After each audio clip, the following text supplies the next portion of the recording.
নমস্কাৰ স্বাগতম জনাইছো আলোকপাতৰ আন এটা নতুন খণ্ডলৈ আৰু আপোনালোকৰ সন্মুখত উপস্থিত আছো মই উজ্জ্বল বৰা দেশত কৰোনাৰ সংক্ৰমণ বৃদ্ধি হৈ আছে আৰু আমি অসমতো দেখা পাইছো ক্ৰমাগতভাৱে কৰোনা ৰোগীৰ সংখ্যা বৃদ্ধি পাইছে তেনে অৱস্থাত অসমৰ স্বাস্থ্য বিভাগ ব্যস্ত হৈ পৰিছে কোভিড ৰোগীসকলৰ সৈতে তেনে এক পৰিস্থিতিত কৰোনা নোহোৱা যিসকল ৰোগী বা যিসকল আন ৰোগৰ ৰোগী আছে সেই ৰোগীসকলৰ ক্ষেত্ৰত কিবা সমস্যা বা প্ৰত্যাহ্বানৰ সন্মুখীন হৈছে নেকি এই সন্দৰ্ভত আলোকপাত কৰিবৰ বাবে আমি আজি ষ্টুডিঅলৈ কেইবাগৰাকী বিশিষ্ট ব্যক্তিক আমন্ত্ৰণ জনাই আনিছো আমি তেখেতলোকৰ সৈতে আপোনালোকক চিনাকি কৰাই দিব খুজিছো প্ৰথমে আমাৰ মাজত উপস্থিত আছে ডাক্তৰ মৌচুমী ভট্টাচাৰ্য তেখেত বি বৰুৱা কৰ্কট প্ৰতিষ্ঠানৰ উপসঞ্চালক আমাৰ মাজত উপস্থিত আছে ডাক্তৰ প্ৰণীতা শইকীয়া মেধি জ্যেষ্ঠ মাইক্ৰোবায়োলজিষ্ট জিএনআৰচি হস্পিটেল আৰু আমাৰ মাজত উপস্থিত আছে ডাক্তৰ ৰূপম দাস তেখেত এগৰাকী ডায়েবেটলজিষ্ট আৰু ডাউনটাউন হস্পিটেলৰ তেখেত কৰ্মৰত আৰু ডাক্তৰ ৰুবি কটকী আঞ্চলিক দন্ত মহাবিদ্যালয়ৰ তেখেত অধ্যাপক আমি আপোনালোক আটাইকে ষ্টুডিঅ'ৰ মজিয়ালৈ স্বাগতম জনাইছো আৰু প্ৰথমে আমি আলোচনা আগবঢ়াব খুজিছো মই ডাক্তৰ মৌচুমী ভট্টাচাৰ্যক সুধিব খুজিছো যে বৰ্তমান সময়ত যি এক পৰিস্থিতি হৈছে সেই পৰিস্থিতিত আমি দেখা পাইছো যে চিকিৎসকসকল সকলো সময়তে বা চিকিৎসা কৰ্মীসকল সকলো সময়তে ব্যস্ত হৈ পৰিছে কোভিড ৰোগীসকলৰ সৈতে তেনে পৰিপ্ৰেক্ষিতত আন ৰোগৰ ৰোগীসকল কিবা প্ৰত্যাহ্বানৰ বা সমস্যাৰ সন্মুখীন হোৱা বুলি আপুনি ভাবে নেকি আমাৰ ডক্টৰ বি বৰুৱা কেঞ্চাৰ ইনষ্টিটিউটত আমাৰ লকডাউন আৰম্ভ হোৱাৰে পৰা আমাৰ সাৰ্ভিসেস সম্পূৰ্ণভাৱে চলি আছে মাত্ৰ কেইদিনমানৰ কাৰণে প্ৰথম আমাৰ কেম্পাছত এজন কোভিড পেশেন্ট ডিটেক্ট হোৱাৰ পিছত কেইদিনমানৰ কাৰণে ওপিডি সাৰ্ভিসেস বন্ধ আছিল কিন্তু সেই সময়তো আমি ইমাৰ্জেন্সি সাৰ্ভিসেস কন্টিনিউ কৰিছিলো চলি আছিল আমাৰ চিকিৎসাবিলাক চলি আছিল যেনে ৰেডিঅ'থেৰাপি যেটো এটা দীঘলীয়া চিকিৎসা সেই পেশেন্টসকলক আমি চিকিৎসা ৰেগুলাৰলি দি আছিলো কেমোথেৰাপি চলি আছিল আনকি সাৰ্জাৰীও চলি আছিল অপাৰেচন যিনখিনি কৰিব পাৰি হেখিনিও চলি আছিল আমি সকলো সময়তে আমাৰ পেশেন্ট যিসকল পেশেন্ট ক্যান্সাৰ পেশেন্ট হস্পিটেললৈ আহিছে তেখেতলোকক আমি ঘূৰাই দিয়া নাই আমি যিমান কৰিব পাৰো আমি কৰি আছো তাৰ উপৰিও আমি যোনখিনি পেশেন্ট আহিব পৰা নাছিল প্ৰথম পৰ্যায়ত যেতিয়া ট্ৰান্সপৰ্টেশন একদম বন্ধ আছিল একেবাৰে আহিব পৰা নাছিল পেশেন্টসকল তেতিয়া আমি টেলিফোন যোগে তেওঁলোকক কন্টাক্ট কৰিছিল আমাৰ প্ৰায় 65 গৰাকী ডক্টৰে ডেইলি আমি তেওঁলোকক ফোনত কন্টাক্ট কৰি তেওঁলোকৰ খবৰ লৈছিলো কিবা অসুবিধা আছে যদি সুধিছিলো আৰু তাৰ উপৰি কিছু সংখ্যক পেশেন্টে আমাৰ চিকিৎসা কৰ্মী ডক্টৰে হওক বা বাকি চিকিৎসা কৰ্মী সোশ্যাল ইনভেষ্টিগেটৰ হওক তেওঁলোকক ফেসবুক যোগে হোৱাটছআপ যোগে ইমেইল যোগে কন্টাক্ট কৰিছিল সেইবিলাকৰো আমি উত্তৰ দিছিলো আৰু পেশেন্ট আমাক তেনেকৈ কন্টাক্ট কৰিছিল মেইনলি আমাৰ কোবলগিয়া এইখিনি যে ক্যান্সাৰ যোনটো চিকিৎসা ক্যান্সাৰৰ হেতু হৈছে দীঘলীয়া চিকিৎসা পেশেন্টৰ প্ৰবলেম হয় আহিবৰ কাৰণে থাকিবৰ কাৰণে গুৱাহাটীত আহি ক'ত থাকিব হোটেলবিলাক বন্ধ লজবিলাকত নাপায় সুবিধা নাপায় আৰু সুবিধা পালেও বহুত ৰেন্ট যোনটো খৰচ হয় হেতু বহুত বেছি আছিল গটিকে এতিয়াও সেই প্ৰবলেমটো আছে কাৰণ পেশেন্টবিলাক আমাৰ ম্যাক্সিমাম পেশেন্ট দুৰণীবতীয়া গটিকে আহি প্লাই গুৱাহাটীত ক'ত থাকিব তেওঁলোক ট্ৰান্সপৰ্টেশন খুলি দিছে গাড়ী আছে কিন্তু আহি প্লাই গুৱাহাটীত থাকিবলৈ জায়গা নাই গটিকে সেইবিলাক প্ৰবলেমৰ তেওঁলোক সন্মুখীন হৈছে এইটো এটা প্ৰবলেম আৰু এটা ডাঙৰ প্ৰবলেম হৈছে যোনটো কৰোনা ৰোগীৰ হস্পিটেল এখনত আহাৰ পিছত পেশেন্ট বিলাক যেতিয়া ঘুৰি যায় যেতিয়া এখন হস্পিটেলত এটা আপোনাৰ ক্যান্সাৰ হস্পিটেলখনত যেতিয়া কৰোনা পেশেন্ট এজনৰ ডিটেকশন হয় তেতিয়া এই পেশেন্টখিনি যেতিয়া ঘৰলৈ ঘুৰি যায় এটা ষ্টিগমাৰ নিচিনা হৈ যায় পেশেন্ট বিলাকৰ হেৰাসমেন্ট হয় আমাৰ চিকিৎসা কৰ্মীসকলৰ হেৰাসমেন্ট হয় তেওঁলোকক ঘৰৰ পৰা ওলাবলৈ নিদিয়ে এইবিলাক কথা বহুত এইখিনি আমাৰ প্ৰত্যাহ্বান আমি পাইছো আমাৰ যদিও আমি হস্পিটেলত আমি সাৰ্ভিসেস আমি সম্পূৰ্ণভাৱে খোলা ৰাখিছো কিন্তু এই পেৰিফেৰিত থকা বা দুৰণীবতীয়া পেশেন্টৰ কাৰণে এনেকুৱা ধৰণৰ কিছুমান সমস্যাই দেখা দিছে হয় আপোনালৈ আহি আছো ডক্টৰ মৌচুমী ভট্টাচাৰ্য আমি পিছত আপোনাৰ সৈতে পুনৰ আপোনাক কথা হ'ম মই বৰ্তমান ডক্টৰ ৰূপম দাসক সুধিব খুজিছো যে কৰোনাৰ যি সংক্ৰমণ হৈ আছে তেনে অৱস্থাত আন যিবিলাক ৰোগ আছে সেই ৰোগৰ ৰোগীসকলৰ প্ৰতি কেনে ধৰণৰ প্ৰত্যাহ্বান অহা বুলি আপুনি ভাবে আন ৰোগীসকল খুব বেছিকে সাফাৰ কৰি আছে যদিও হেতু এতিয়া কোনো মিডিয়াত ওলোৱা নাই বা সংখ্যা কিমান হৈছে ষ্টেটিষ্টিক্স ওলাব চেষ্টা কৰা নাই কিন্তু বেলেগ ৰোগীসকল তাৰমানে এই ট্ৰান্সপৰ্টেশনৰ কাৰণে আহিব নোৱাৰাৰ ফলত বা মেডিচিন এভেইলেবিলিটি লোকেলি এভেইলেবল হোৱা নাই বহুত ফোন কলছ আহে তেনেকুৱাকে আৰু চিকিৎসাটো মাজতে ধৰক ষ্টপ হৈ গৈছে তো সেই তেনেকুৱা ধৰণৰ বহু কষ্টৰ সন্মুখীন হৈছে আৰু বহু ৰোগী মানে এফেক্টেড হৈছে তো এটো এতিয়া এটা কমপ্লেক্স সিচুৱেশন যেহেতু লকডাউন খুলিব আৰম্ভ কৰিছে আনলক আৰম্ভ হৈছে আনলক আৰম্ভ হলো তাৰমানে গোটেই সাৰ্ভিসেছ খিনি আনলক হোৱা নাই মেডিচিন এভেইলেবিলিটি ট্ৰান্সপৰ্টেশন হলো ধৰক ঘুৰি গলে কেনেকুৱা ধৰণৰ তেওঁলোকৰ লগত ব্যৱহাৰ হ'ব বা কোৱাৰেণ্টাইন কৰিব লাগে নেকি কাৰণ কিছুমান সময়ত দেখা গৈছে যে ৰোগী এজনে এপইন্টমেন্ট লৈছিলে ফোনৰ জৰিয়তে যে দেখাব আহিব বিচাৰিছো পাৰমিশন উলিয়াই দেখাব আহিব কাৰণে এৰেঞ্জমেন্ট কৰিলে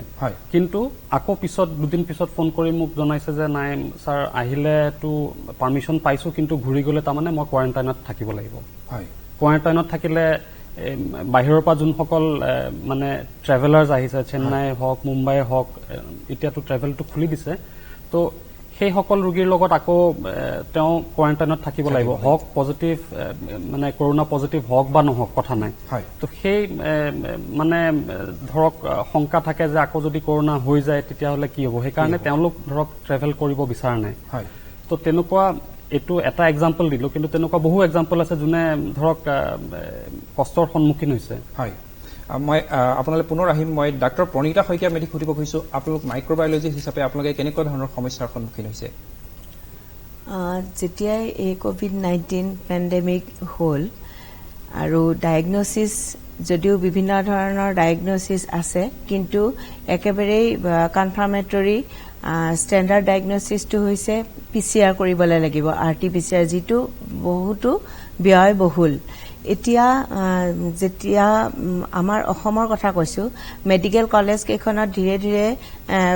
আৰম্ভ কৰিলে মেডিকেল কলেজৰ পৰা মই জিএমচিৰ কথাই কলো আৰম্ভ কৰিলে যেতিয়া আমাৰ যিবোৰ প্ৰাইভেট হস্পিটেলৰ পেশেন্ট বিলাক প্ৰাইভেট হস্পিটেল বুলি ক'লে যেতিয়া জিএমচিত অকল কোভিড ৰোগীখিনি ৰাখিলে বাকিখিনি প্ৰাইভেট হস্পিটেলত আহিব দিলে কাৰ্ডৰ জৰিয়তে তেওঁলোকে মানে চিকিৎসা পাব গতিকে এই যেতিয়া আহিলে আৰু বাকি ৰোগীখিনিও যিবোৰ সাসপেক্টেড কেস থাকে সেইখিনি মেডিকেল কলেজে প্ৰথমতে কৰি আছিল টেষ্ট বিলাক কৰি আছিল কিন্তু পিছলৈ গৈ পেলাই কিন্তু যেহেতুকে বহুত বেছি কেস হল কোৱাৰেণ্টাইনৰ পৰা হাজাৰ কেস হল তেতিয়া কিন্তু নকৰা হল ফলত কি হৈছে এতিয়া অপাৰেশন এটা কৰাৰ সময়ত প্ৰি অপাৰেটিভলি আসলতে মানে কোভিড টেস্টিং কৰাটো খুব জৰুৰী কাৰণ যদি কিবা কাৰণত পজিটিভ থাকে গুটেই ওটি স্টাফটো এক্সপোজ হ'ব আৰু ঠিক তেনেদৰে আকৌ এডমিশন দিওতেও যেতিয়া সাসপেক্ট থাকিব ৰেসপিৰেটৰি কেसेस আহিব তেতিয়া কোভিড টেষ্ট কৰাটো মানে পিচিআৰ কৰাটো অতি জৰুৰী কিন্তু ঠিক হেনে সময়তে কিন্তু আমাৰ প্ৰাইভেট হস্পিটেল বিলাকত উপলব্ধ কৰিবৰ কাৰণে যথেষ্টখিনি নিয়ম নীতি বহুতখিনি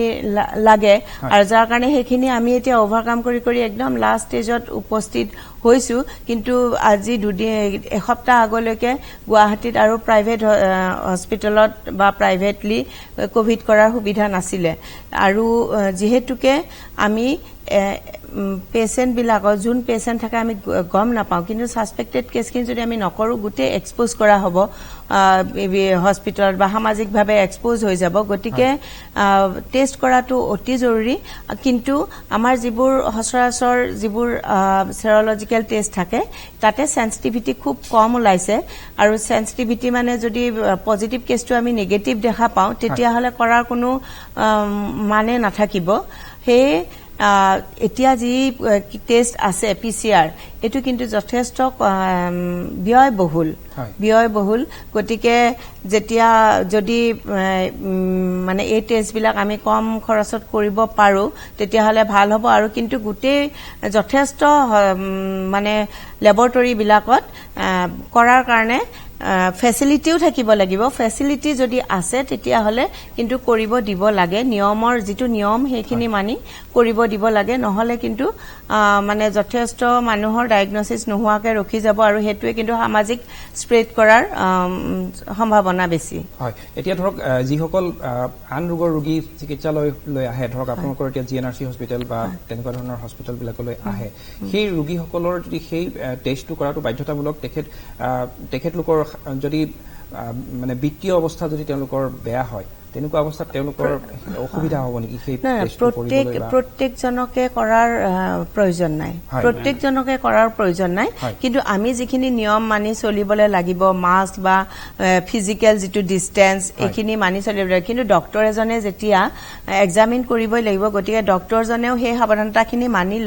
চলিবই লাগিব মাস্ক পিন্ধা N95 মাস্ক পিন্ধিব লাগিব কাৰণ কিয় যেহেতুকে একেবাৰে ওচৰৰ পৰা পেচেণ্ট বিলাকক চাব তেওঁলোক পজিটিভ হক নেগেটিভ হক কিন্তু আমি যেহেতুকে অপাৰেশন এটা কৰিলে যিবিলাক মানে ৰেসপিৰেটৰি যিখিনি মানে আমাৰ যেটো শ্বাস প্ৰশ্বাসৰ নলীৰ পৰা যদি পজিটিভ থাকে ভাইৰাছ ওলোৱাৰ চান্স থাকে সেই কাৰণে আসলতে যিখিনি প্ৰি অপাৰেটিভ কেছ আৰু যিখিনি সাসপেক্টেড কেছ যেতিয়া ৰেসপিৰেটৰি প্ৰবলেম লৈ আহিব যি কোনোৱে হক তেওঁ হয়তো পিছত টিবিও ওলাব পাৰে কিন্তু হেখিনি কৰাটো জৰুৰী বাকিখিনি কিন্তু প্ৰত্যেকজন মানুহকে কৰাৰ প্ৰয়োজন নাই কিন্তু আমি যিখিনি সাৱধানতা ল'ব লাগে হেখিনি মানি চলিবই লাগিব হয় আপোনালোকে পুনৰ আহিম মই ডক্টৰ ৰুবি কটকীৰ কাষলৈ যাব খুজিছো দন্ত চিকিৎসক হিচাপে আপোনালোকে কেনেকুৱা ধৰণৰ সমস্যাৰ সন্মুখীন হৈছে এই সময়ছোৱাত হয় এই ক্ষেত্ৰত আমি বহুত সমস্যাৰ সন্মুখীন হৈছো যেতিয়াৰ প্ৰায় লকডাউন দিলে আৰম্ভণিৰ প্ৰায় মাৰ্চৰ শেষৰ প্ৰায় প্ৰথমতে সেই লকডাউনৰ সময়ত পেচেণ্ট আহাটো কমি গৈছিল কিন্তু সেইখিনি সময়তো আমি যিবিলাক ইমাৰ্জেন্সি সাৰ্ভিস সেই ইমাৰ্জেন্সি সাৰ্ভিসখিনি আমি জৰুৰীকালীন ব্যৱস্থাটো আমি ৰাখিছিলো আৰু আমি সেই হিচাপে পেচেণ্টক মানে সেৱা আগবঢ়াই আহিছিলো কিন্তু দুৰ্ভাগ্যক্ৰমে আমাৰ এগৰাকী ছাত্ৰী আপোনালোকে সকলোৱে জানে ডেন্টেল কলেজৰ এগৰাকী স্নাতকোত্তৰ কোৰ্চৰ ছাত্ৰী এগৰাকী এই কোভিড-19ৰ দ্বাৰা আক্ৰান্ত হ'ল আৰু তেতিয়া আমাৰ গোটেই কলেজখনৰ সেই এৰিয়াটো আমাৰ কণ্টেইনমেণ্ট জোন হিচাপে ঘোষণা কৰিলে আমি সেই 14 দিন আমাৰ কলেজখন পুৰা বন্ধ আছিলে তাৰ পিছত যেতিয়াই কণ্টেইনমেণ্ট উঠাই দিয়া হ'ল তেতিয়া আকৌ আমাৰ মানে যেটো হস্পিটেলৰ যিখিনি কাম সেইখিনি আমি আৰম্ভ কৰিছো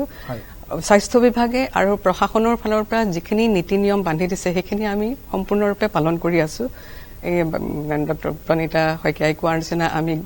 N95 মাস্ক পিন্ধা গ্লোভছ পিন্ধা হেড কেপ হেৰি কৰা বা যিটো ক্ষেত্ৰত দৰকাৰ হয় PPE কিট পিন্ধা সেইবিলাক আমি মানি চলি আছো আমি ৰোগীক তেনেকে সেৱা আগবঢ়াই আহিছো যিখিনি প্ৰিলিমিনাৰী প্ৰাথমিক চিকিৎসা কিন্তু আমাৰ দন্ত চিকিৎসা ক্ষেত্ৰখনত আমাৰ এটা অসুবিধা আছে কাৰণ আমি যিটো মানে শেহতীয়া যেটো ৰিসাৰ্চ তাত এটো প্ৰমাণিত হৈছে যে কোভিড-19ৰ যেটো মানে কৰোনা ভাইৰাছটো ৰেসপিৰেটৰি ট্ৰেক্টত যেটো মিউকাছৰ যেটো এনজাইমৰ দ্বাৰা লাগি থাকে সেই এনজাইমটো আমাৰ মানুহৰ মুখৰ চেলাইভাত থাকে থুত থাকে হেতু এটা খুব গুৰুত্বপূৰ্ণ কথা আৰু হেতুৰ কাৰণে আমেৰিকান ডেন্টেল এছ'চিয়েচন আৰু ফেডাৰেশন অফ ডেন্টাল ইন্টাৰনেশ্যনেল সকলো দেশৰ যিখিনি দন্ত স্বাস্থ্য ক্ষেত্ৰত যিখিনি মানে অথৰিটি আছে তেওঁলোকৰ লগত আলোচনা কৰি এই দন্ত চিকিৎসা আগবঢ়াওতে আমি যিখিনি মেচিনাৰী ইউজ কৰো আমি এইখিনিতে জনাব কৈছো যে আমি দাঁতৰ যি ট্ৰিটমেণ্টেই নকৰো আমাক মেচিনৰ কিছুমানৰ দৰকাৰ হয় আৰু সেই মেচিনখিনি যিখিনি মানে একদম বহুত মানে শক্তিশালী মেচিন সেই মেচিনবিলাক ইউজ কৰোতে আমাৰ এৰোসল প্ৰডাক্ট মানে জেনাৰেট হয় মানে এই এৰোসল মানে এটা এনেকুৱা বস্তু যেটো বায়ু ব্যাকটেৰিয়া থু ব্লাড এইবিলাক সকলোবোৰ থাকে আৰু সেই যেটো এৰোসল হয় হেতু কেতিয়াবা কি হয় আমাৰ মেচিনৰ সহায়ত হ্যান্ড পিস বুলি কয় সেই হ্যান্ড পিসৰ সহায়ত গোটেই ৰুমলৈ মানে বিয়পি যাব পাৰে আৰু হেতু খুব ভয়াবহ আৰু হেতু কাৰণে আমাক দন্ত চিকিৎসা ক্ষেত্ৰখনত অকমান হেতু ৰেষ্ট্ৰিকশন ৰাখিছে যে আমি পুৰা প্ৰপাৰ মানে পুৰা যিখিনি নিয়ম মানি চলিব লাগে সেইখিনি আমি বৰ্তমান মানি চলিব লগা হৈছে তাৰ কাৰণে আমি সকলো ধৰণৰ চিকিৎসা সকলো ৰোগীকে সকলো ধৰণৰ চিকিৎসা প্ৰদান কৰিব পৰা নাই য'ত এৰোসল জেনাৰেট হয় তেনেকুৱা ধৰণৰ চিকিৎসা আমি দিব পৰা নাই বাকি চিকিৎসা য'ত মানে আমি খালি হাতেৰে কাম কৰিলে হয় বা সিম্পল ধৰক এক্সট্ৰাকশন বা সিম্পল এটা ফিলিং দিলো এই তেনেকুৱা বিলাক কাম আমি কৰি আছো কিন্তু যিবিলাক ধৰক আমি ৰুট কেনাল ট্ৰিটমেন্ট কৰিব লাগে ক্ৰাউন কাটিং বা সাৰ্জিক্যাল যিবিলাকত অপাৰেশন কৰিব লাগে সেইবিলাক ক্ষেত্ৰত আমাৰ অলপ ৰেষ্ট্ৰিকশন আছে এতিয়া আৰু এটা ক্ষেত্ৰত যেটো আমি দাঁতৰ বিষ বুলি কওঁ কিছুমান ইমাৰ্জেন্সি আছে দাঁতৰ বিষটো সহ্য কৰিবলৈ খুব টান তেনেকৈ যদি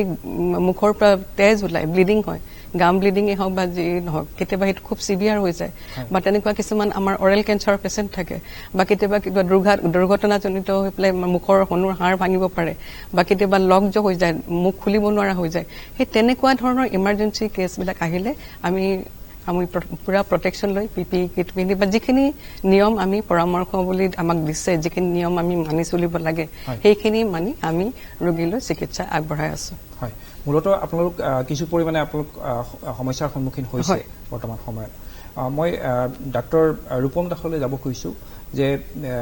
মধুমেহ ৰোগীসকলৰ ক্ষেত্ৰত আপুনি বিশেষকৈ যিহেতু এগৰাকী মধুমেহ ৰোগ বিশেষজ্ঞ মধুমেহ ৰোগীসকলৰ ক্ষেত্ৰত এই কোভিডৰ সম্ভাৱনা অলপ মানে শংকা বেছি আছে নেকি মানে তেওঁলোক বেছি সতৰ্ক হোৱা উচিত নেকি বেছি সতৰ্ক হোৱা উচিত হয় কিন্তু কোভিড বা কৰোনা ভাইৰাছে আক্ৰমণ কৰিব বুলি সেইটো শংকা বেছি নাই হয় খালি তাৰমানে কৰোনা ভাইৰাছ যদি পজিটিভ হয় কোভিড পজিটিভ যদি হয় কোনোবা ৰোগী তেওঁলোকৰ কোমৰবিড কি কণ্ডিশ্যনছ আছে কোমৰবিড বুলি ক'লে ধৰক ডায়েবেটিছ হাইপাৰটেনশ্যন হাৰ্ট হৃদৰোগ কিডনী ৰোগ বা এজমেটিক যদি যদি আছে ক্ৰনিক ৰেছপিৰেটৰী অবষ্ট্ৰাকটিভ ডিজিজ যদি থাকে তেতিয়াহ'লে সেইসকল ৰোগীৰ তাৰমানে ইমিউনিটিটো কম থাকে আৰু ইমিউনিটি কম থাকিলে COVID-19 যদি ইনফেকশ্যন এটা হয় হলে তেতিয়াহ'লে কমপ্লিকেশ্যন কোভিডৰ যোনবোৰ কমপ্লিকেশ্যন ডায়েবেটিছৰ কমপ্লিকেশ্যনৰ কাৰণে আমি চিন্তা কৰা নাই কোভিডৰ যিবিলাক কমপ্লিকেশ্যন ধৰক ৰেছপিৰেটৰী হেৰিটো ফাইব্ৰচিছ হৈ পেলাই উশাহৰ কষ্ট হয় ICUত এডমিশ্যন কৰিব লগা হয় বা সেই তেনেকুৱা ধৰণৰ হেৰিবোৰ বাঢ়ি যায় কোভিডৰ কমপ্লিকেশ্যনছবোৰ বাঢ়ি যায় আৰু যদি লক্ষ্য কৰিছে যিমান সকল ৰোগীৰ মৃত্যু হৈছে কোভিড আক্ৰমণৰ পিছত আক্ৰান্ত ৰোগীসকল তো সেই মৃত্যুৰ হেৰিবোৰৰ বেকগ্ৰাউণ্ডত আপুনি চাব যে কিবা নহয় কিবা এটা আপোনাৰ কোমৰবিড কণ্ডিশ্যন আছে ডায়েবেটিছটো এটা সেই মধুমেহ ৰোগটো এটা তেনেকুৱা ধৰণৰ কোমৰবিড কণ্ডিশ্যন য'ত ইমিউনিটিটো ডাউন হয় তো সেইটো কাৰণে আমি তাৰমানে ডায়েবেটিছ প্ৰেছাৰ আৰু যদি এই যোনখিনি হেৰি ধৰক বেমাৰৰ মানে লেভেলছখিনি যদি আমি এটা নৰ্মেল লেভেলত ৰাখিব পাৰোঁ তেনেহ'লে তেওঁলোকৰ যদিও আক্ৰমণ হয় কোভিডৰ হ'লে তেতিয়াহ'লে তাৰমানে কমপ্লিকেশ্যনছবোৰ হোৱা চান্সটো কম তো সেইটো কনচাৰ্ণ থাকে ডায়েবেটিছ ৰোগীৰ কাৰণে এতিয়া ধৰক মধুমেহ ৰোগীসকলৰ চিকিৎসাৰ ক্ষেত্ৰত বা আপোনালোকে কিবা সমস্যাৰ সন্মুখীন হৈছে নেকি আপোনালোকৰ যথেষ্টখিনি সমস্যাৰ সন্মুখীন হৈছোঁ কাৰণ এতিয়া লকডাউন মানে ধৰক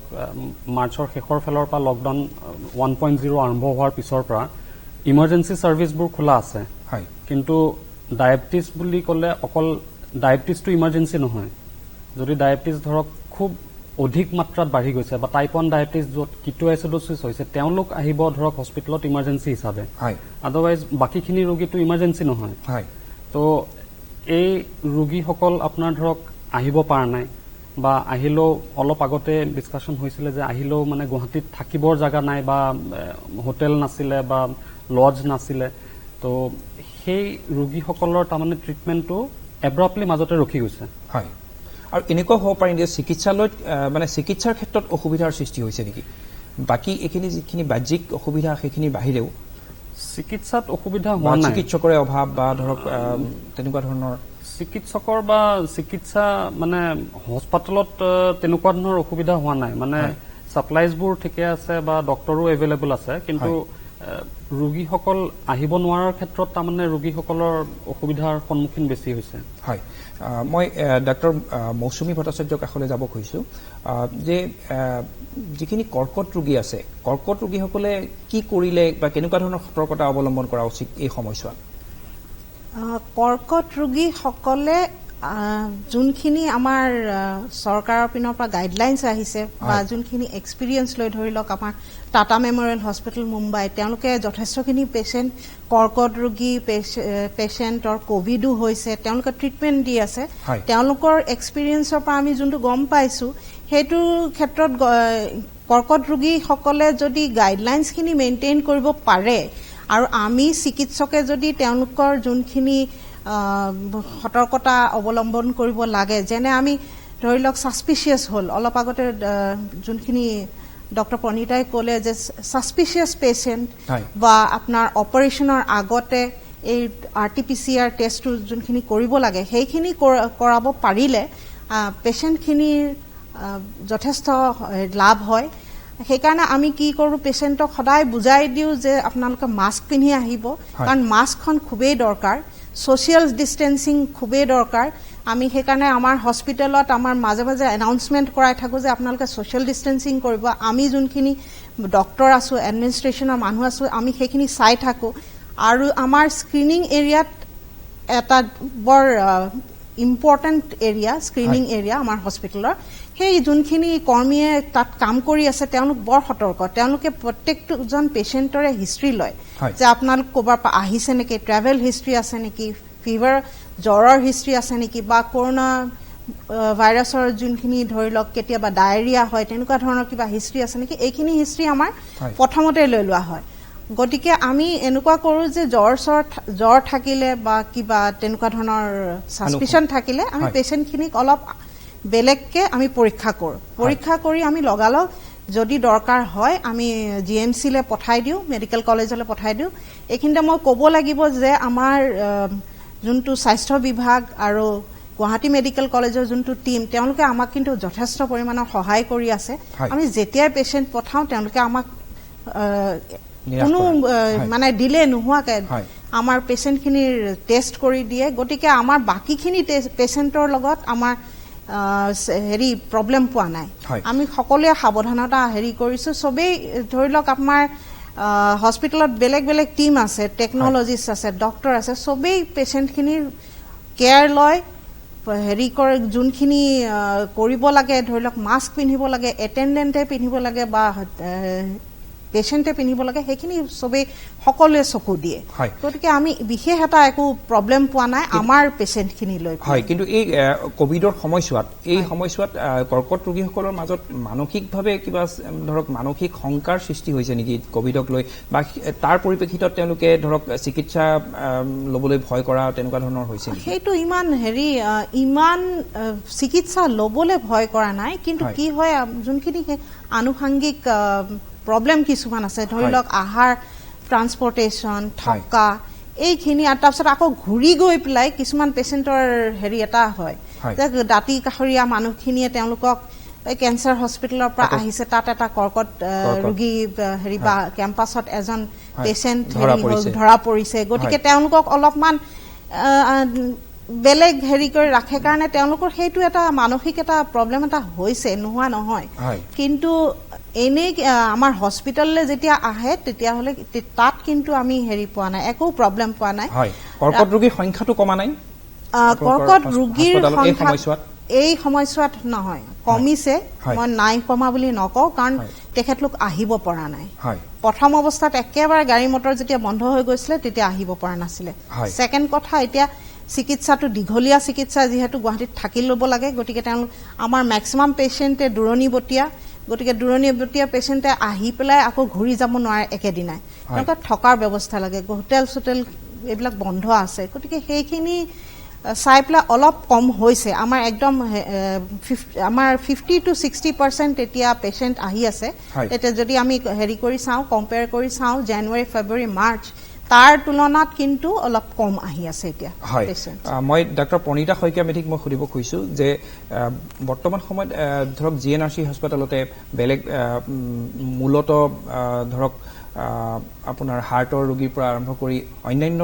ৰোগীৰ সংখ্যা তাতে আমি দেখা পাওঁ। কথা হ'ল যে সেই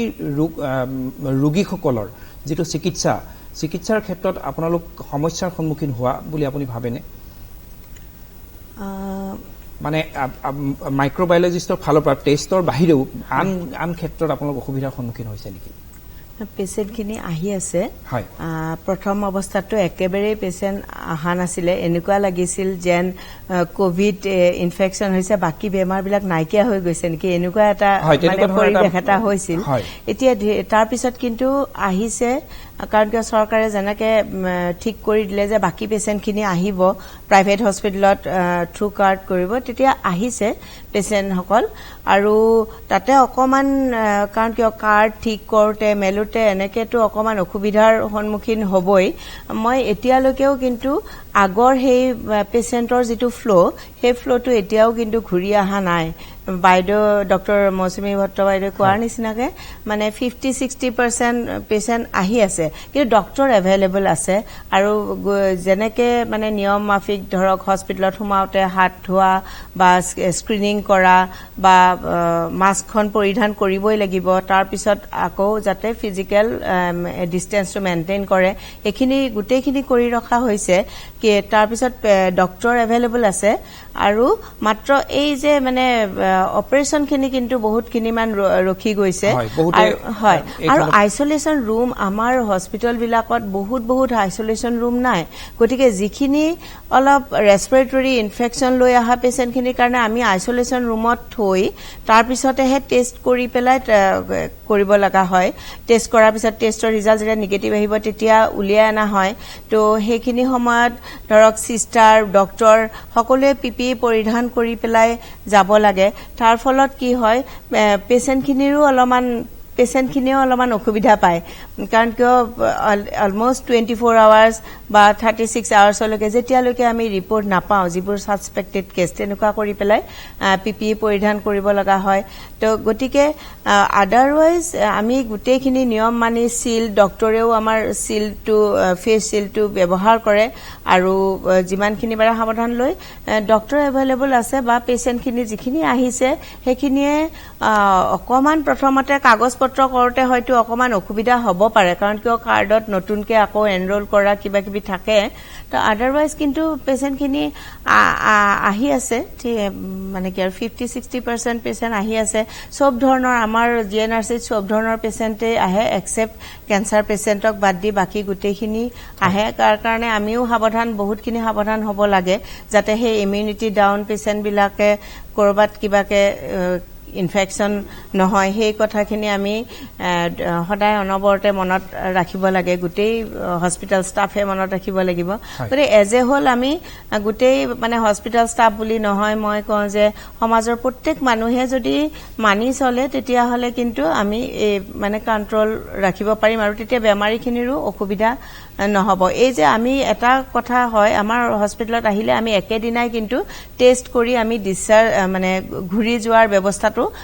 ৰাখো গতিকে যিমান পাৰো আমি একেদিনাই টেষ্ট কৰি একেদিনাই ঘুৰি যোৱাৰ ব্যৱস্থাটো যেহেতুকে হয় গৈ ম্যাক্সিমাম পেচেণ্টত গতিকে হেতু অসুবিধা হোৱা নাই থাকাৰ অসুবিধাটো আৰু যিসকল এডমিট হয়তো এডমিট হ'ব লাগে ডক্টৰ প্ৰণীতা শইকীয়া মেধি আপুনি এটা কথা লক্ষ্য কৰিছে নেকি যে মানুহৰ মাজত এক ধৰণৰ ভয় যে কিবা সৰু বেমাৰ এটা হলো এতিয়া চিকিৎসকৰ কাষ চাপিবলৈ অলপ ভয় বা শংকা এটাৰ সৃষ্টি হোৱা বুলি ভাবে নেকি হয় মই এনে প্ৰেক্টিকেল এটা উদাহৰণ দিওঁ হেনাখনে এজন কেঞ্চাৰ পেচেণ্ট হয় তেখেতে এখন হস্পিটেলত গৈছিলে তাৰপিছত তাতে ৰখা নাই কৈছে কোভিড টেষ্ট কৰি আনক এতিয়া তেখেতে ক'ত কোভিড টেষ্ট কৰিব তেতিয়া ইণ্ডামিনটাম এখন লেবে কৰিছিলে কিন্তু তেওঁলোকে আকৌ স্যাম্পল নলয় তেওঁলোক আমাৰ তাত আহিলে মই স্যাম্পলটো এনেই মানে লৈ পেলাই দিলো এনেকে মই বহুত পেচেণ্টক স্যাম্পল লৈ দিছো কাৰণ কিয় মানে কি আৰু ঠিক তেনেদৰে মানে দেৰি হৈ যায় পেচেণ্টজন এডমিট হওঁতে বহুত দেৰি হৈ যায় আৰু তেনেকে তাৰমানে এটা অসুবিধাৰ সৃষ্টি হয় আৰু সেইকাৰণে আৰু বহুতে কিন্তু ভয় কৰি পেলে হস্পিটেলত নাহে কাৰণ কিয় টেষ্ট কৰিবলৈ লাগিব হেনাখনে আৰু এজন পেচেণ্ট ফাৰ্মাসিত তেওঁক ইমান বাৰে বাৰে ৰিকুৱেষ্ট কৰিছে যে তেওঁ জিএমচি যাই পেলাই টেষ্টটো কৰক কিন্তু মানুহজনে ফাৰ্মাসিৰ পৰা মেডিচিন লৈ পেলাই মইতো তেওঁৰ ৰূপত মই ভাবিছো তেওঁ আৰু নাযায় ময়ো কৈছো আপুনি কিন্তু জিএমচি যাওক আৰু টেষ্টটো কৰাওক তো গতিকে মানে মানে ফৰ্মেলি আহিব নোখোজে পেচেণ্ট বিলাকে এতিয়া ফাৰ্মাসিতে মেডিচিন এটা লৈ পেলাই মানে থাকিবে মানে বেমাৰ ভাল কৰিব খোজে কিন্তু তাৰ মাজত কেতিয়াবা কিন্তু ফিভাৰ কেছত কিন্তু তেওঁলোক কোভিডো থাকিব পাৰে তো আমাৰ মিছ হৈ যাব পাৰে সেইটো এটা মানে ডাঙৰ মানে প্ৰত্যাহ্বান এটা আহিছে এফালৰ পৰা মই ডক্টৰ ৰুবি কটকে খুদিব খুজিছো যে দন্ত চিকিৎসাৰ ক্ষেত্ৰত মানে এতিয়া কোভিডৰ যি পৰিস্থিতি সেই পৰিস্থিতিৰ সময়ত আমি ধৰক মুখৰ যিটো স্বাস্থ্য বা আপুনি অলপ সময় আগতে কৈছে যে দাঁতৰ যিটো জিভাৰ লগতে এই চেলিভাত যিটো আমাৰ এই বীজাণুটো থাকে তেনে অৱস্থাত আমি মুখৰ স্বাস্থ্য কেনেদৰে ল'ম এই সময়ছোৱাত সেইটো মানে প্ৰথমতে অকণমান কৈ লওঁ যে মানুহৰ মনত এটা সংশয় সোমাই গৈছে কৰোণা ভাইৰাছৰ ক্ষেত্ৰত সেইটো যিহেতুকে এটা পেণ্ডেমিক হৈ পৰিছে এতিয়া যিমানখিনি পাৰে মানুহে নিজে সহ্য কৰিবলৈ চেষ্টা কৰিছে যদি দাঁতৰ বিষু হৈ থাকে প্ৰথমতে ঘৰুৱা চিকিৎসা কৰি তেওঁলোকে ঘৰতে মানে সকাহ পাবলৈ বিচাৰিছে তাৰ পিছত যেতিয়া তেওঁলোকে আমাক মানে স্বাস্থ্য বিভাগৰ পৰাও নিৰ্দেশনা দিয়া আছে বা চৰকাৰেও আমাক কৈছে গতিকে যদি কোনোবা পেচেণ্টে আমাক ফোনৰ মানে টেলিফোনৰ যোগেদি আমাক যোগাযোগ কৰিছে আমি সকলোৱে তেওঁলোকক টেলিফোনৰ জৰিয়তে তেওঁলোকক আমি স্বাস্থ্য সম্পৰ্কীয় যিবিলাক অসুবিধা সেই অসুবিধাবিলাকৰ কাৰণে আমি পৰামৰ্শ দি আছো আৰু তাৰপিছত যিসকল পেচেণ্ট আহিছে ৰোগী আহিছে ডেণ্টেল কলেজলৈ মই কৈছোৱে যে আমি সকলো ধৰণৰ চিকিৎসা আগবঢ়াব পৰা নাই কিন্তু যিখিনি চিকিৎসা আমি আগবঢ়াব পাৰো তেওঁলোকক আমি সেইখিনি চিকিৎসা আগবঢ়াই আছো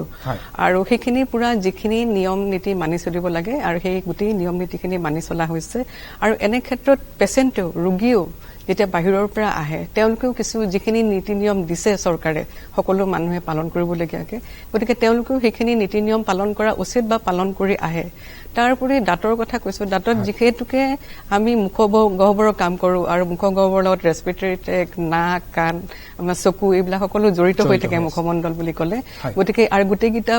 পাৰ্টেই মানে ডেঞ্জাৰাছ গতিকে তেওঁলোকে অকণমান সাধাৰণতে মানুহৰ মাজত যিখিনি দন্ত চিকিৎসাৰ পেচেণ্ট মানে যিখিনি দাঁতৰ ৰোগী তেওঁলোকৰ মনত এটা সংশয় আছে যিহেতুকে আমি অনবৰত চুই থাকো মুখখনৰ ভিতৰত চেলাইভাৰ লগত কাম কৰি থাকো গতিকে পেচেণ্টে নিজেও অলপ আহাটো কম কৰিছে অকণমান ৰোগীৰ সংখ্যা নকমা বুলি নকওঁ মই ৰোগীৰ সংখ্যা কমিছে কিন্তু যিখিনি ৰোগী আহি আছে সেই ৰোগীখিনিক আমি যিখিনি চিকিৎসা লাগে তেওঁলোকক আৰু একো অসুবিধা নোহোৱাকে দুই পক্ষৰ ৰোগীৰো আৰু চিকিৎসকৰো সেইখিনি চিকিৎসা আমি প্ৰদান কৰি আছো হয় আৰু মই যিটো ক'লো মুখৰ স্বাস্থ্য আমি কেনেদৰে ৰক্ষা কৰিম এতিয়া আমি যিটো মানে কৰোণা ভাইৰাছ ওলাইছে বা মুখ মানে ঠোঁট থাকে এনেকে যদি যিটো ভাবিছো তাৰ উপৰিও আমি মুখৰ এনেও যত্ন ল'ব লাগে যিখিনি আমি সকলোৱে এতিয়া গম পাইছোৱেই কৰোণা ভাইৰাছৰ ক্ষেত্ৰত যিখিনি আমি যত্ন ল'ব লাগে সেইখিনি আমি আগৰ পৰাই পালি আছো যেনে ছ'চিয়েল ডিষ্টেন্সিংটো তাৰপিছত হাত ধোৱা মানে এনেকুৱা ধৰণৰ কামবিলাক আমি আগতেও সচৰাচৰ কৰি আছিলো কিন্তু এতিয়া আমি বেছি যুক্তি সহকাৰে সেইখিনি পালন কৰিব বিচাৰিছো ঠিক তেনেদৰে মুখৰ ক্ষেত্ৰতো আমি যেতিয়া এজন ৰোগী আহে তেতিয়া প্ৰথমতে আমি একদম তেখেতে ধপাত বা তামোল পাণ খাই ডেণ্টেল কলেজত সোমাব নোৱাৰে গতিকে সেইখিনি আমি আগৰ পৰাই আমি মানি চলি আছো আৰু এতিয়াও আমি মানি চলি আছো যেতিয়া ট্ৰায়েজ এৰিয়াৰ পৰা যিটো প্ৰিলিমিনাৰী তেওঁলোকৰ স্ক্ৰিনিং হয় সেই স্ক্ৰিনিঙৰ ভিতৰত সোমোৱাৰ আগে আগে তেওঁলোকে হাত ধুব লাগে আমি সেইটো ব্যৱস্থা কৰি দিছো তেওঁলোকে হাত ধুই তালৈ আহে আৰু তাৰপিছত তেওঁলোকক আমি মাউথ ৰিঞ্চ কৰিব দিওঁ আমাৰ বিভিন্ন ধৰণৰ মাউথ ৱাছ আছে এণ্টিছেপ্টিক মাউথ ৱাছ আছে আমি তেওঁলোকক মাউথ মানে মুখ ধুবলৈ দিওঁ আৰু তাৰপিছত আমি তেওঁলোকৰ মুখগহ্বৰ পৰিষ্কাৰ কৰোঁ আৰু এই যিকোনো ৰোগৰ পৰাই মই অকল COVID-19 বুলি নকওঁ যে মুখগহ্বৰ পৰিষ্কাৰ পৰিচ্ছন্ন কৰি ৰখাটো অত্যন্ত দৰকাৰী আৰু এই ক্ষেত্ৰত আমি যিখিনি নিয়ম সাধাৰণতে মানি থাকো দুবাৰকে দাঁত ব্ৰাছ কৰা কুলি কৰা বা প্ৰত্যেকবাৰ খোৱাৰ পিছত মুখখন ভালকে পানীৰে পৰিষ্কাৰ কৰা সেই সকলোখিনি নিয়ম তেওঁলোকে মানি চলা উচিত মই ডাক্তৰ ৰূপম দাসৰ কাষলৈ যাব খুজিছো যিটো কিছু সময় আগতে ডাক্তৰ প্ৰণীতা শইকীয়া মিলিয়ে কৈছে যে ভয় কৰি বহুত পেচেণ্ট আহিব নোখোজে টেষ্ট কৰিব নোখোজে তেনেধৰণৰ এটা যিটো পৰিৱেশ সেই পৰিৱেশ এটা সৃষ্টি হৈছে গতিকে ৰোগীৰ সংখ্যাও কমা বুলি কৈছে আপুনি এই সমস্যাটোৰ সন্দৰ্ভত আপুনি আপোনাৰ মন্তব্য কি দিব ৰোগীৰ সংখ্যা মানে আহা সংখ্যাটোহে কমিছে ৰোগীৰ সংখ্যাটো কমি যাব নোৱাৰে ডায়েবেটিছ ইণ্ডিয়াত 8 কোটি ডায়েবেটিছ ৰোগী আছে 7 কোটি ডায়েবেটিছ ৰোগী আছে সেই সংখ্যাটোতো কমি যাব নোৱাৰে সেইটো বৃদ্ধিহে পাব কিন্তু হাস্পতাললৈ আহা ৰোগীৰ সংখ্যা কমিছে এটা শংকাৰ কাৰণেও কমিছে যে মানে আহিলে আৰু কোভিডৰ কিবা সংক্ৰমণ হ'ব নেকি বা বেলেগ ৰোগী কিবা পাব নেকি হেৰিটো আৰু ট্ৰান্সপৰ্টেশ্যনৰ ক্ষেত্ৰৰ এতিয়া অলপমান ধৰক ইজ হৈছে মানে ট্ৰান্সপৰ্টেশ্যনটো বাঢ়িছে কিন্তু ইণ্টাৰ ডিষ্ট্ৰিক্ট ট্ৰান্সপৰ্টেশ্যন বা ইণ্টাৰ ষ্টেট ট্ৰান্সপৰ্টেশ্যন এই বস্তুবোৰ তাৰমানে ইমান এটা হেৰি এতিয়াও হোৱা নাই মানে এফিচিয়েণ্টলি তো সেইটো কাৰণে কমিছে অলপমান গতিকে এইটোৱে মানে ধৰক মানুহৰ মাজত যিটো শংকাৰ সৃষ্টি হৈছে সেই শংকাটো আমি কেনেকৈ দূৰ কৰিম শংকাটো দূৰ কৰিবলৈ মানুহ সজাগ হ'ব লাগিব এইটো এটা সোশিয়াল প্ৰব্লেম হৈছে বেমাৰটো পেণ্ডেমিক হৈছে মানে স্প্ৰেড সবলৈকে হৈছে অকল এটা মানে হাস্পাতালৰ পৰা বা ডক্টৰ চিকিৎসকৰ পৰা পেশেন্টলৈ যাব বা তেনেকুৱা ধৰণৰ নহয় তো এই সোশিয়াল ডিস্টেন্সিং তাৰপিছত হাত ধোৱা সাবুন দি যোনটো 20 সেকেন্ডলৈকে হাতটো ধুব লাগে বুলি কয় মুখখন ঢাকি ৰাখা মাস্ক পিন্ধা আৰু ইমিউনিটিটো মানুহৰ মেইনটেইন কৰি ৰাখিলে তেতিয়া হলে তাৰ মানে ৰোগটো হলো একো তেনেকুৱা বিশেষ কমপ্লিকেশন নহয় আৰু যদি আপুনি লক্ষ্য কৰে বহু তেনেকুৱা ধৰণৰ ভাইৰেল বেমাৰ আগতেও হৈছিলে ফ্লু পেণ্ডেমিক হৈছিলে হেৰি হৈছিলে ফ্লুটো এতিয়া নাইকিয়া হৈ যোৱা নাই বিশ্বত এতিয়াও আছে ফ্লুৰ ভেকচিন তৈয়াৰ হ'ল ফ্লুৰ ভেকচিন ইয়াৰলি মানুহে লয় কিন্তু এই কৰোনা ভাইৰাছৰ ভেকচিন বা সেই তেনেকুৱা ধৰণৰ পোন প্ৰথমতে ধৰক একদম খাটাং চিকিৎসা এতিয়ালৈকে হোৱা নাই কাৰণে এটা ভয়ৰ সৃষ্টি হৈছে তো এই ভাইৰাছটো বিশ্বজুৰি পিছলৈকো থাকিব তো মানুহখিনি যদি সজাগ হৈ পেলাই এটা সোশিয়াল ডিস্টেন্সিং আৰু যোনখিনি মানে প্ৰিকশনছ ল'ব লাগে যোনটো চৰকাৰে বাৰম্বাৰ কৈ আছে সেই বস্তুটোৱে ইম্পৰ্টেণ্ট সেইখিনি বস্তু যদি মানুহে মানি চলে তেনেহলে কমিউনিটি স্প্ৰেডটো নোহোৱাকে ৰাখিব পৰা যাব এটা চৰকাৰে এটা নিৰ্দেশাৱলী এটা জাৰি কৰিছিলে যে 10 বছৰৰ তলৰ শিশু আৰু 65 বছৰৰ ওপৰৰ ব্যক্তিক ঘৰৰ পৰা ওলোৱাৰ ক্ষেত্ৰত বাধা দিছে ৰেষ্ট্ৰিকশনছ আছে মই এতিয়া ডাক্তৰ মৌচুমী ভট্টাচাৰ্যক সুধিব খুজিছো যে যদিও আজি আমাৰ অনুষ্ঠানত এগৰাকী শিশু ৰোগ বিশেষজ্ঞ নাই তথাপি মই শিশুসকলৰ ক্ষেত্ৰত আহিব পৰা সমস্যা সন্দৰ্ভত আপুনি অকমান আলোকপাত কৰিব নেকি শিশুসকল আৰু বয়সস্থ যোনটো 65 ইয়াৰ্ছৰ আবাভ তেখেতলোকৰ সেই ইমিউনিটিটোৰ কাৰণে এই ৰেষ্ট্ৰিকশ্যনখিনি দিয়া হৈছে সেইকাৰণে আমাৰ চৰকাৰে কৈছে যে আপোনালোকে নোলাব এক্সেপ্ট ফৰ ইমাৰ্জেঞ্চি পাৰপাছ কিন্তু হেৰি এটা বয়সৰ পিছত ধৰি লওক 10 বছৰৰ পিছত তেওঁলোকৰ লাহে লাহে ইমিউনিটিটো ষ্ট্ৰং হৈ আহে এই সৰুৰ কালৰ যোনখিনি আছে তেখেতলোকে ডেফিনেটলি কেয়াৰ ল'ব লাগে অৱশ্যে পেচেণ্ট যদি ধৰি লওক মই এতিয়া কৰ্কট প্ৰতিষ্ঠানৰ পৰা আহিছো আমাৰ যথেষ্ট সংখ্যক শিশু কৰ্কট ৰোগী আছে সেইসকলক আমি ঘৰত থাকিবলৈ নকওঁ কাৰণ আজিকালি শিশু কৰ্কট ৰোগটো শিশুৰ ক্ষেত্ৰত কিউৰেবল হৈ গৈছে যদি চিকিৎসাটো ঠিকমতে পায় সময়মতে পায় কমপ্লিট হৈ যায় ব্যাঘাত নঘটে এই কৰ্কট ৰোগটো আপোনাৰ একেবাৰে নিৰ্মূল হৈ যোৱাৰ চান্স খুবেই বেছি গতিকে এই চামখিনিক কিন্তু ঘৰত থাকিব নালাগে তেখেতলোক আহিবই লাগিব আমাৰ এইখিনি চিকিৎসা য'ত পায় যোনকেইখন হস্পিটেলত এইখিনি চিকিৎসা দিয়া হয় সেইখিনি শিশু কৰ্কট ৰোগী আহিবই লাগিব ট্ৰিটমেণ্ট ল'বই লাগিব সেই একেধৰণে যোনখিনি বয়সস্থ লোক কৰ্কট ৰোগটো বয়সস্থ লোকৰ মাজত যথেষ্ট পৰিমাণে হেৰি দেখা যায় গতিকে তেখেতলোকো কিন্তু ঘৰত বহি থাকিব নালাগে কাৰণ আমি এতিয়া ৰিচেণ্টলি এটা ট্ৰেণ্ড আমি আমাৰ হস্পিটেলত দেখা পাইছো যোনখিনি সময়ত লকডাউন আছিলে পেচেণ্টখিনি ঘৰত আছিলে আহিব পৰা নাছিলে তেনে ক্ষেত্ৰত কি হ'ল কিছুমান কৰ্কট ৰোগীৰ ষ্টেজটো বাঢ়ি গৈছে গতিকে যদি কোনোবা এজন ৰোগীৰ আমি ট্ৰিটমেণ্ট দিব পৰা অৱস্থাত আছিলো লকডাউনৰ আগত সেই যে ঘৰৰ পৰা যে আহিব নোৱাৰিলে লকডাউনৰ কাৰণে সেইখিনি সময়তে তেখেতৰ বেমাৰটো বাঢ়ি গ'ল গতিকে সেইখিনি সময়ত তেওঁলোকৰ বাঢ়ি গ'ল এতিয়া তেখেতলোকৰ কষ্টও বাঢ়ি যায় আমিও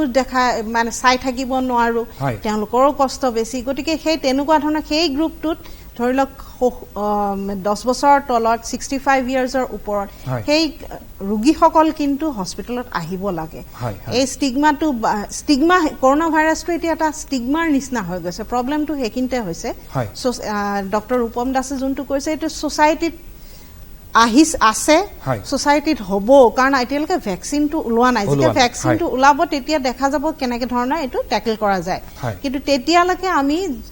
সাৱধানতা অৱলম্বন কৰি যিসকল পেচেণ্ট আহিব লাগে হস্পিটেলত আৰু মই এইখিনিতে আৰু এটা কথা কম যদিও আপোনাৰ প্ৰশ্নটোৰ লগত হেৰি নাই যোনটো আমাৰ থুৰ লগত কৰোনা ভাইৰাছটোৰ কথা কোৱা গৈছে আমি মাস্ক পৰিধান কৰো কিন্তু আৰু এটা বস্তু আমি আমাৰ ছ'চাইটিত আমি দেখো যে আমাৰ মানুহে খুব ৰাস্তাই পথে থুৱায় সেই থুৱা স্বভাৱটো বন্ধ কৰিব লাগিব। লাগে এইটো কিন্তু এটা ষ্ট্ৰং মেছেজ এটা যাব লাগে হয় জিএমচিৰ ফালৰ পৰা হেতু নিষিদ্ধ আমাৰ কৰিছে হস্পিটেল নহয় নিষিদ্ধ কৰিছে হয় কিন্তু মানুহে মানুহৰ মাজত হেতু কিন্তু মানিব যোৱা লাগিব। নাই মানা নাই মানুহে হয়। গতিকে আমাৰ যোনখিনি মানুহে আমি পাৰো সেই মানুহখিনিক কিন্তু অকমান কাউন্সেলিংৰ ধৰণে কৰি পেলাই মানুহখিনিক এটা সজাগতা এটা আনিব লাগিব হয় আপুনি ইমিউনিটিৰ ক্ষেত্ৰত এটা মই ক'ব খুজিছোঁ হয় কওক এই কনফাইন কৰি ৰাখিলে ইমিউনিটি নাবাঢ়ে হ'লে হয় বাচ্চা এটা জন্ম হোৱাৰ পিছত আপুনি চাব স্কুললৈ যেতিয়ালৈকে নাযায় তেতিয়ালৈকে তেওঁলোকৰ বেমাৰ পাতি খুব কম হয় হয় স্কুলত প্ৰথম যোৱাৰ লগে লগে জ্বৰ চৰ্দি কাহ খুব বেছিকে হয় অলপ দিনলৈকে থাকে 4-5 বছৰৰ পিছত আকৌ সেইটো বস্তু নাইকিয়া হৈ যায় তো এইটোৰ এটা বস্তু ইম্পৰ্টেণ্ট যে আপুনি কোনোবা এজন মানুহক যদি এটা কনফাইন্ড হেৰিত ৰাখে কন্ট্ৰলড এনভাইৰনমেন্টত ৰাখে যে কোনো পলিউটেন্স নাই কোনো বীজাণু নাই কোনো হেৰি নাই তো সেই মানুহজন যেতিয়া সেই কনফাইনমেন্ট এৰিয়াৰ পৰা আপোনাৰ বাহিৰলৈ যাব তেতিয়াহ'লে খুব বেছিকে আকৌ এটা ইনফেকশ্যন হোৱাৰ আক্ৰান্ত হোৱাৰ ভয় থাকে তো ৰেগুলাৰলি ওলালে অলপ অলপকে যদি ইনফেকশ্যনৰ বা অলপ অলপকে পলিউটেন্সৰ হেৰি যদি পায় তেতিয়াহ'লে বডিত ইমিউনিটি ডেভেলপ হয় সেইটো হ'ল এটা পাৰ্ট আৰু ইমিউনিটি বুষ্ট কৰিবৰ কাৰণে বেলেগখিনিও ইম্পৰ্টেণ্ট কেনেকুৱা ধৰণৰ বেলেগখিনি ইম্পৰ্টেণ্ট মানে কেনেকুৱা যে আপোনাৰ ডায়েট ইজ ইম্পৰ্টেণ্ট কাৰণ ৰেগুলাৰ আমি কি খাইছো সেইটোৰ ওপৰত হেৰি হয় যদি কাৰ্বহাইড্ৰেট থকা বস্তু বেছিকে খাওঁ মিঠা বস্তু বেছিকে খাওঁ তেনেহ'লে ইনচুলিন ৰেজিষ্টেঞ্চ হোৱাৰ ভয় থাকে সেইটোৰ পৰা ইমিউনিটি মানুহৰ ডাউন হয় তো প্ৰটিন জাতীয় বস্তুটো অলপমান খোৱাটো বেছিকে দৰকাৰ প্ৰটিন বুলি ক'লে মাছ মাংস যোন নন ভেজিটেৰিয়ান মানুহ আৰু এই কণীৰ বগাটো খুব ভাল তো সেই বস্তুটো খাব লাগে আৰু লিন মিটটো বহুতে ধৰক এই মাটন খায় বা পৰ্ক খোৱা মানুহ আছে আমাৰ হেৰিত আৰু তো লিন মিটটো খাব লাগে ফেট পৰ্চনটো এভইড কৰিব লাগে আৰু তেলৰ মাত্ৰাও লাগিব অকল যে প্ৰটিন খালে হ'ব সেইটো নহয় মনো আনসেচুৰেটেড ফেট য'ত থাকে সেই বস্তুবোৰ ইমিউনিটি বুষ্টৰ কাৰণে ভাল আৰু মনো আনসেচুৰেটেড ফেট আপোনাৰ ধৰক জিঞ্জিলি অইল বা এই কেনলা অইল সেইবোৰত বেছি অধিক পৰিমাণে থাকে বা নাটছ এণ্ড লেগিউমছ এই ধৰক আপোনাৰ পিস্তা বাদাম কাজু এটা ফিষ্টফুল মানে এখন হাতত যিমানখিনি ধৰে সিমানখিনি এটলিষ্ট ধৰক যদি দৈনিকে খায় ছেকেণ্ডলি এক্সাৰচাইজটো ইম্পৰ্টেণ্ট এক্সাৰচাইজে মানুহৰ ইমিউনিটি বঢ়ায় এক্সাৰচাইজটো অকল যে ৱেইট ট্ৰেইনিং কৰিব লাগিব সেইটো নহয় ৰেগুলাৰ অলপমান আপোনাৰ কম্পাউণ্ডৰ ভিতৰতে এতিয়াতো ৰাস্তাত বা জিমত গৈ পেলাই এক্সাৰচাইজ কৰিব পৰা ব্যৱস্থা নাই এতিয়া তো ঘৰৰ ভিতৰতে হওক বা আপোনাৰ কম্পাউণ্ডৰ ভিতৰতে যদি অলপ পৰ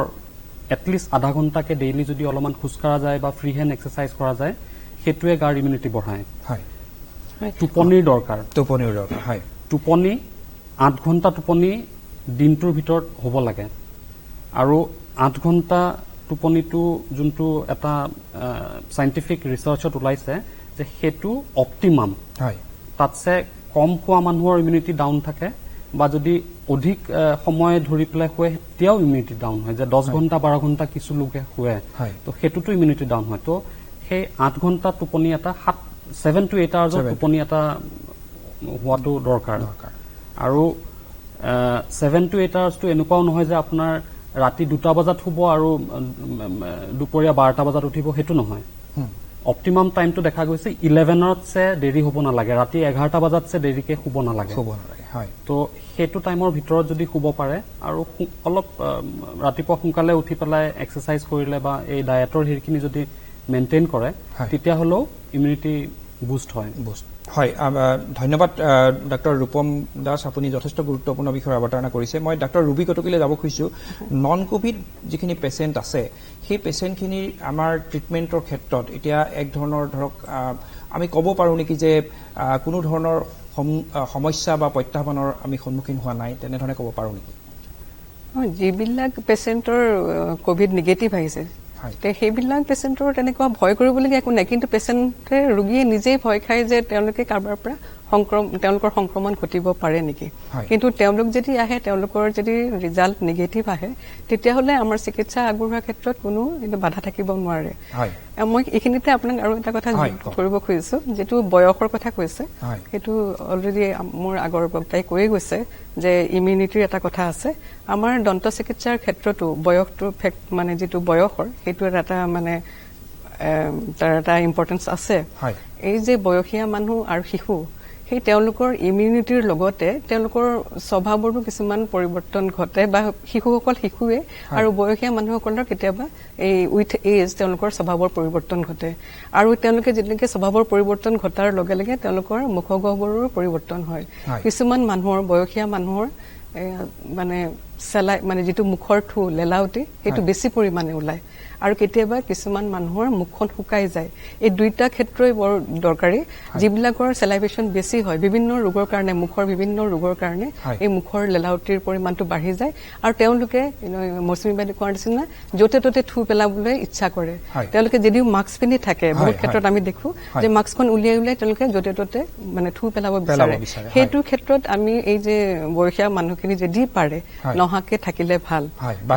বাহিৰলৈ নোলোৱাকে থাকিলে ভাল আৰু তেনেকে শিশুসকলেও তেওঁলোকে বুজি নাপায় তেওঁলোকৰ এই মানে কিউৰিচিটি এটা থাকে এই যে মাস্কখন পিন্ধিলে হাতেৰে চুলে নমালে ধৰক দাঁতটো বিষালে লগে লগে তেওঁলোকে দাঁতটো চুব বিচাৰে বিষোৱা দাঁতটো সেই তেনেকে তেওঁলোকে এই মুখৰ যেটো সংক্ৰমণ সেই সংক্ৰমণটো বৃদ্ধি কৰিব পাৰে হয় এইটো এতিয়া মই ডক্টৰ প্ৰণীতা শইকীয়া মেধিক এটা কথা সুধিব খুজিছো শিশুসকলৰ কথাও আহিছে শিশুসকলৰ যেটো ধৰক এতিয়া সময়মতে ভ্যাকচিন দিব লাগে বা সময়মতে শিশুসকলৰ চেকআপ কৰিব লাগে তেনেকুৱা ধৰণৰ কিছু দিশ আছে এই কোভিডৰ সময়ছোৱাত সেই দিশটো শিশুসকলৰ সেই ভ্যাকচিন সময়মতে দিয়া বা তেনেকুৱা ধৰণৰ কামবিলাক হৈ উঠা নাই নেকি বাৰু সেইখিনিতো প্ৰথম যেতিয়া লকডাউন হৈছিল হয়তো অলপ হেৰফেৰ হৈছে কিন্তু তাৰ পিছত কিন্তু তেওঁলোকে যি ধৰণে ধৰক পেৰিফেৰীৰ কথাও কৈছো পেৰিফেৰীটো কিন্তু ভ্যাকচিনেশনটো চলিয়ে আছে আৰু কিন্তু মই মেডিকেল কলেজত কিন্তু ভ্যাকচিনেশনৰ হেতু আছিল নাই মই গম নাপাও কিন্তু বাকি যিখিনি প্ৰাইভেট মানে যিখিনি প্ৰাইভেটলি দেখাইছে বা পেৰিফেৰীত যিখিনি গভৰ্ণমেণ্টত দেখাইছে সেইখিনিত ভ্যাকচিনেশনটো ঠিকে আছিল কিন্তু প্ৰথম হয়তো লকডাউনৰ প্ৰথম মাহটোত প্ৰবলেম নিশ্চয় নোলোৱাকে যদি নোলোৱাকে আছিলে তেতিয়া অলপ কিন্তু হেৰিফেৰি হৈছে নিশ্চয় হয় হয় এতিয়া আমাৰ হাতত সময় খুবেই কম আমি অনুষ্ঠান শেষ কৰিবলৈ আগবাঢ়িছো কিন্তু তাৰ পূৰ্বে মই এটা কথা আপোনাক সুধিব খুজিছো ধৰক নন কোভিড যিখিনি পেশেন্ট আছে সেই পেশেন্টখিনিৰ ট্ৰিটমেন্টৰ ক্ষেত্ৰত মূলত চিকিৎসকৰ লগতে স্বাস্থ্যকৰ্মীসকলেও যথেষ্ট সতৰ্কতা অৱলম্বন কৰিব লগা হৈছে নহয় জানো স্বাস্থ্যকৰ্মীসকলৰ বিষয়ে অকমান ক'ব নেকি কাৰণ আপুনি যেতিয়া পেশেন্ট এজন আহে আমি প্ৰত্যেক পেশেন্টত কোভিড টেষ্ট কৰিব নোৱাৰো গতিকে প্ৰত্যেকজন পেশেন্টক আমি মানে সাসপেক্টেড ভাবি বা তেনেকে আমি সাৱধানতাখিনি লবলৈ লাগিব আৰু এই ক্ষেত্ৰত স্বাস্থ্যকৰ্মীসকলৰ যথেষ্ট প্ৰত্যাহ্বানৰ সন্মুখীন হয় কাৰণ নিচেই ওচৰৰ পৰা চাব লাগে এই distance social distance physical distance 6 feet distance এটুটো ডক্টৰে মানি চলিবলৈ দিগদাৰ হৈ যায় তাৰোপৰি আমি যেতিয়া বিভিন্ন কাৰণত থ্ৰোট সোৱাব লব লাগে বা ব্লাডো লব লাগে নিচে কাখৰ পৰা লব লাগে তো সেই কাৰণে মানে পৰিস্থিতি অনুযায়ী কিছু ক্ষেত্ৰত আমাৰ যেটো ফেস শিল্ড বা মাস্ক লগতে গ্লাভস এখিনি আমি আৰু hand washing frequent hand rub use কৰা এখিনি আমি কৰি থাকো আৰু যেতিয়াই মানে ধৰক এতিয়া যিখিনিয়ে কোভিড পেশেন্টৰ কাৰণেও লোৱাটো মই বাদ দিছো বাকিখিনিৰ কাৰণেও আমি যেতিয়া আমি এটা টেষ্টৰ কাৰণে আমি লম আমি কিন্তু পিপি পিন্ধি হে আমি মানে হেৰি লবলে লাগে কাৰণ আপুনি নাজানে কোনজনৰ পজিটিভ আহিব এই ক্ষেত্ৰত আপুনি যেটো কৈ আছে নন কোভিড পেশেন্ট আৰু কোভিড পেশেন্ট হয় আমি এটা সামাজিকভাৱে মানে আমি প্ৰত্যেকজনকেতো আমি টেষ্ট কৰিব নোৱাৰো কিন্তু আমি মানে ট্ৰিটমেন্ট কৰোতে কিন্তু সদায় আমি এটা মনত ভাবি লব লাগে আসলতে আমি যেনেকে প্ৰত্যেকজনক আমি HIV টেষ্ট নকৰো কিন্তু সকলোৱে ভাবি যেতিয়া হস্পিটেলত আহে আমি ভাবি লওঁ যে এইজন পটেনশিয়ালি ইনফেক্টেড হ'ব পাৰে কোনবা এটা ইনফেকশন অকল যিবোৰ আমি টেষ্ট কৰিছো হেবিলাক আমি গম পাইছো কিছুমান ডিজিজ থাকে যত আমি টেষ্টও নকৰো সো ইনফেকশনটো আমাৰ এই এৰিয়াত ইনফেকশন ভেৰাইটিজ ইনফেকশন আছে তাৰ লগত এতিয়া কোভিডৰ কাৰণে এটুৱে এইটোৱে হৈছে যে স্প্ৰেড হলে যিখিনি ডেকা মানুহ সেইখিনিৰ কাৰণে চিন্তা নাই, কিন্তু এই যিখিনি কোমৰবিড যিখিনি দিছে কেঞ্চাৰ পেচেণ্টে হওক ডায়েবেটিক এইখিনি মানুহৰ কাৰণে আমাৰ চিন্তা। আমাৰ ডেকাসকলৰ মানে যদি ইনফেকশন হয়ও তেতিয়াও ইমান বেছি মানে সিমটমস বা মানে ৰিকভাৰী ভাল হয়, কিন্তু আমি গৈ পেলাই যাতে আমি বেলেগক স্প্ৰেড নকৰো। গতিকে এই নন কোভিড পেচেণ্টখিনি আহোঁতেও আমি অনবৰতে আমি সাৱধান থাকিব লাগে যাতে কোনেও কাৰো পৰা স্প্ৰেড নহয়, না পেচেণ্টৰ পৰা ডক্টৰত আহক বা স্বাস্থ্যকৰ্মীত আহক বা স্বাস্থ্যকৰ্মীৰ পৰা মানে আলৈকে যাওক। আৰু আমি যেতিয়া এতিয়া কোভিড টেষ্টিঙৰ লেব আৰম্ভ কৰিছো সঁচায়ে বহুত মানে হেৰিৰ সন্মুখীন হম আমি, যিটো ষ্টিগমা বুলি কয় লেবৰ, আমি হস্পিটেলৰ ভিতৰতো হয়তো আমি ষ্টিগমাৰ সন্মুখীন হ'ব লগা হ'ব, কাৰণ কিয় আমি এবাৰ সোমালে আমি আৰু ওলাবলৈ নোৱাৰো, তাৰ পৰা টেষ্ট কৰিহে আমি ওলাব লাগিব। চ' গতিকে স্বাস্থ্যকৰ্মীবিলাকৰ বিভিন্ন দিশত মানে এটা প্ৰত্যাহ্বান যিটো আহে, কিন্তু সেইটো আমি অভাৰকাম কৰিব লাগিব। আমি যে নিয়ম মানি চলিলে ইমান ভয় কৰিব নালাগে, ভয় নকৰি পেলাই সাৱধানতাখিনি কিন্তু সকলোৱে ল'বলৈ লাগিব। ডাক্তৰ ৰুবি কটকী, কোভিডৰ পৰিস্থিতিত আন ৰোগীসকলৰ সন্মুখত অহা প্ৰত্যাহ্বান সম্পৰ্কত আপোনাৰ মন্তব্যটো কি দিম, শেষত কি ক'ব? এইটো এটা মানে মহামাৰী এটা হৈছে, আগতেও হৈছিলে, সেইবিলাক কমি গৈছে। এতিয়া কৰোনাটো এতিয়া একদম পিকত আছে, লাহে লাহে সময়ৰ লগে লগে এইটো কমি যাব। এইটো মোৰ মতে এইটো সাৱধান হ'ব লাগে, ভয় কৰিব নালাগে। আমি যদি যিখিনি সাৱধানতা মানি চলিব লাগে সেইখিনি মানি চলো, এইটো ইমান ভয় কৰিবলগীয়া কথা নহয়। ডাক্তৰ ৰূপম দাস, মোৰ এটাই ধৰক মেছেজ যে নন কোভিড ৰোগীখিনি এতিয়া ওলাই আহিব লাগে। তেওঁলোকৰ যোনটো চিকিৎসা মানে বাতিল কৰি আছিলে যে মানে চব চিটুৱেশ্যন ঠিক হলে চিকিৎসালয় আকৌ উভতি যাম, সেই বস্তুটো কৰিব নালাগে। ইউনিভাৰ্চেল মানে এতিয়া ওলাই আহিব পাৰে তেওঁলোকে ল'ব লাগে, সেইটোৱে উপায়, বেলেগটো আৰু উপায় নাই। তো সেই প্ৰিকশ্যনছখিনি লৈ মানে মাস্ক পিন্ধাটো অত্যন্ত জৰুৰী। মাস্কটো বহু ক্ষেত্ৰত দেখা যায় যে মাস্কখন কিছু সময়ত কিছুমান মানুহে খুলি ৰাখে বা ভালকে নিপিন্ধে। মুখ আৰু নাকটো ঢাক খাব লাগে, কিন্তু অকল মুখখন ঢাক খাই নাকটো ওলাই ৰাখে উশাহৰ কষ্ট পায় বুলি। তো সেই বস্তুটো নকৰি প্ৰপাৰ ৱেত পিন্ধিলে তেতিয়াহ'লে এই কোভিডৰ হেৰিটোৰ পৰা মানে ধৰক অলপমান ৰক্ষা কৰি থাকিব পাৰে। আৰু চিকিৎসালয় আহিব লাগে। ডাক্তৰ মৌচুমী ভট্টাচাৰ্য, মোৰো একেটাই কথা, চিকিৎসালয়লৈ আহিব লাগে, চিকিৎসা বন্ধ কৰিব নালাগে, কোনো ভয় নাই, খালি সাৱধানতাখিনি অৱলম্বন কৰিব লাগে। মাস্ক পিন্ধাটো অত্যন্ত জৰুৰী, হাতখন চাফা ৰাখিব লাগে, আৰু ছ'চিয়েল ডিষ্টেন্সিং, এই তিনিটা মানি লৈ পেলাই আহক, হস্পিটেললৈ আহক, চিকিৎসা বন্ধ নকৰিব, তাৰ ব্যাঘাত নানিব। ধন্যবাদ ডাক্তৰ মৌচুমী ভট্টাচাৰ্য, ডাক্তৰ প্ৰণীতা শইকীয়া, ডাক্তৰ ৰূপম দাস আৰু ডাক্তৰ ৰুবি কটকী, আপোনালোক চাৰিগৰাকীকে ধন্যবাদ জ্ঞাপন কৰিছো। কোভিডৰ পৰিস্থিতিত আন ৰোগীৰ চিকিৎসাৰ ক্ষেত্ৰত কিছু প্ৰত্যাহ্বান আহিছে, নহা নহয়, কিন্তু এই প্ৰত্যাহ্বান দূৰ কৰি আমি আগবাঢ়ি যাব লাগিব। আমি আশা কৰিম চিকিৎসকসকল আৰু স্বাস্থ্যকৰ্মীসকলে এই ক্ষেত্ৰত তেওঁলোকে সজাগতাৰে বা সতৰ্কতাৰে তেওঁলোক আগবাঢ়ি যাব, আৰু আমাৰ যিসকল নন কোভিড ৰোগী আছে সেই ৰোগীসকলো চিকিৎসাৰ বাবে আগবাঢ়ি আহিব। তাকেই কামনা কৰি আমি আজিৰ অনুষ্ঠান ইমানতে সামৰিছো। ধন্যবাদ, শুভৰাত্ৰি।